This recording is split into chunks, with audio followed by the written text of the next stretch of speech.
चलिए आज इतिहास की उन किताबों के पन्ने पलटते हैं जिन पर अक्सर धूल जमी रहती है। आज हम बात करेंगे भारत के किसान विद्रोहों की। ये वो संघर्ष हैं जिन्होंने सच में इस देश की नींव को हिलाकर रख दिया था।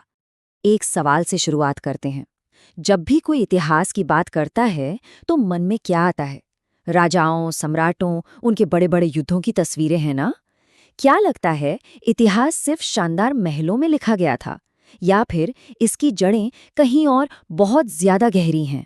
असल कहानी वो तो खेतों में, घने जंगलों में और छोटे छोटे गांवों में छिपी हुई है। आज जो हम ये पूरा विश्लेषण करने वाले हैं उसका आधार यही चार्ट है। इसे आप भारत के किसान आंदोलनों का एक नक्शा समझ सकते हैं। और देखिए, ये सिर्फ कुछ नाम और तारीखें नहीं है। नहीं, ये तो प्रतिरोध, साहस और अपने हक के लिए न्याय की लड़ाई की एक पूरी की पूरी गाथा है।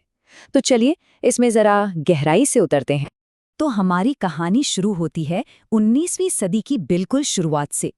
ये वो दौर था जब ब्रिटिश ईस्ट इंडिया कंपनी धीरे धीरे अपनी जड़ें जमा रही थी। लेकिन जैसे जैसे उनका कब्जा बढ़ रहा था, वैसे वैसे ही प्रतिरोध की चिंगारियां भी सुलगना शुरू हो गई थी।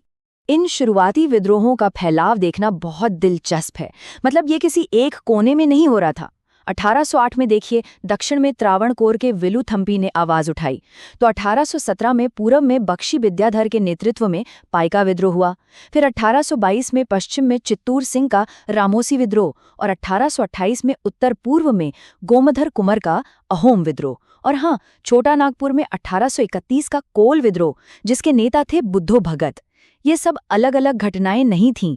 ये सब ब्रिटिश नीतियों और उनकी लगाई गई भारी भरकम लगान व्यवस्था के खिलाफ एक बड़े असंतोष की पहली लहर थीं। लेकिन ये तो बस शुरुआत थी। जैसे जैसे सदी आगे बढ़ी, ये छोटी छोटी चिंगारियां एक बहुत बड़ी आग में बदलने लगी। 19वीं सदी के बीच में जो संघर्ष हुए, वो ना सिर्फ बड़े पैमाने पर हुए, बल्कि उनकी तीव्रता भी पहले से कहीं ज्यादा थी। आइए देखते हैं कि ये सब कैसे हुआ। और ये समझना बहुत जरूरी है कि इन आंदोलनों के पीछे सिर्फ पैसे या जमीन का मामला नहीं था। जैसा कि कूका आंदोलन के बारे में कहा गया कि ये धार्मिक राजनीतिक स्वतंत्रता का आंदोलन था। मतलब लोगों की आस्था, उनकी पहचान, उनकी आज़ादी, सब कुछ दांव पर लगा था। ये सिर्फ जमीन बचाने की लड़ाई नहीं थी, ये आत्मसम्मान बचाने की भी लड़ाई बन चुकी थी। इसका एक बहुत ही जबरदस्त उदाहरण है 1855 का संथाल विद्रोह। सिद्धू और कान्हो के नेतृत्व में संथाल आदिवासियों ने जमींदारों, साहूकारों और ब्रिटिश शासन के पूरे गठजोड़ को सीधी चुनौती दे डाली। और सोचिए, ये 1857 के महान विद्रोह से ठीक पहले हुआ था। इस संघर्ष ने ये साबित कर दिया कि जब आम लोग एक साथ खड़े हो जाते हैं तो वो बड़ी से बड़ी ताकतों का भी सामना कर सकते हैं।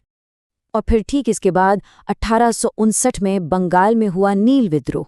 यहाँ क्या हो रहा था कि किसानों को उनकी सबसे उपजाऊ जमीन पर धान जैसी जरूरी फसल की जगह जबरदस्ती नील उगाने को मजबूर किया जा रहा था। और ये नील उनकी जमीन को बंजर बना रहा था। तब विष्णु और दिगंबर बिस्वास जैसे नेताओं की अगुवाई में किसानों ने एकजुट होकर साफ कह दिया, हम नील नहीं उगाएंगे। ये बिना हथियार उठाए सरकार की बात न मानने का, जिसे हम नागरिक अवज्ञा कहते हैं, एक बहुत शक्तिशाली प्रदर्शन था। और ये सिलसिला यहीं नहीं रुका।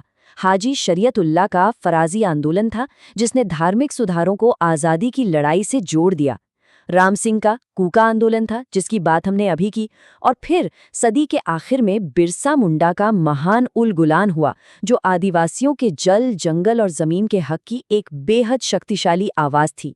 ये उस जमींदारी प्रथा के खिलाफ एक जंग थी जिसमें किसानों को अपनी ही जमीन पर मजदूर बनाकर रख दिया गया था। अब हम 20वीं सदी में दाखिल होते हैं और यहाँ से इन संघर्षों का रूप बदलने लगता है। अब ये अलग अलग जगहों पर हो रहे विद्रोह नहीं थे, बल्कि ये धीरे धीरे एक संगठित और राष्ट्रीय आवाज का रूप ले रहे थे। यूं समझिए कि ये किसान आंदोलनों के विकास का एक बिल्कुल नया दौर था। इस बड़े बदलाव के पीछे सबसे बड़ा प्रभाव था महात्मा गांधी का।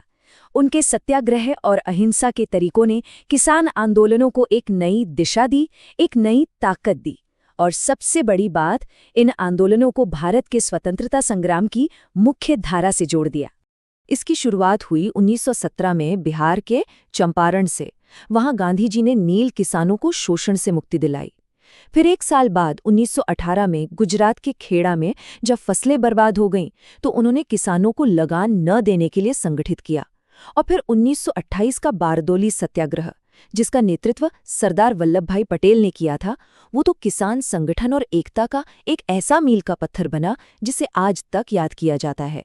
इन सफलताओं से एक बात बिल्कुल साफ हो गई थी कि अब छोटे-मोटे बिखरे हुए विरोध प्रदर्शनों से काम नहीं चलने वाला। किसानों को अपनी आवाज को एक स्थायी रूप देने के लिए, बुलंद करने के लिए अपने संगठनों की जरूरत थी। और बस यहीं से किसान सभाओं का उदय हुआ। इससे पता चलता है कि ये आंदोलन कैसे धीरे-धीरे मैच्योर हो रहा था। देखिए, 1918 में इंद्र नारायण द्विवेदी और गौरी शंकर मिश्रा ने उत्तर प्रदेश किसान सभा की स्थापना की। 2 साल बाद 1920 में बाबा रामचंद्र ने अवध किसान सभा बनाई। फिर 1921 में मदारी पासी ने एका आंदोलन चलाया। और इन सब का शिखर आया 1936 में, जब सहजानंद सरस्वती ने अखिल भारतीय किसान सभा की स्थापना की, जिसने देश भर के किसानों को पहली बार एक मंच पर ला खड़ा किया। तो जब हम इन 2 सदियों के पूरे संघर्ष को एक साथ देखते हैं, तो हमें ये अलग-अलग घटनाएं नहीं दिखती, बल्कि हमें एक अटूट धागा दिखाई देता है जो इन सबको एक साथ पिरोता है। ये एक विरासत है जो आज भी जिंदा है। तो फिर सवाल ये उठता है कि इन सभी विद्रोहों, आंदोलनों और सत्याग्रहों का सार क्या है? इनका निचोड़ क्या है? वो कौन सी एक बात है जो 1808 के वेलुथम्पी को 1936 के सहजानंद सरस्वती से जोड़ती है? वो एक बात है भूमि, सम्मान और न्याय के लिए एक कभी न खत्म होने वाला संघर्ष।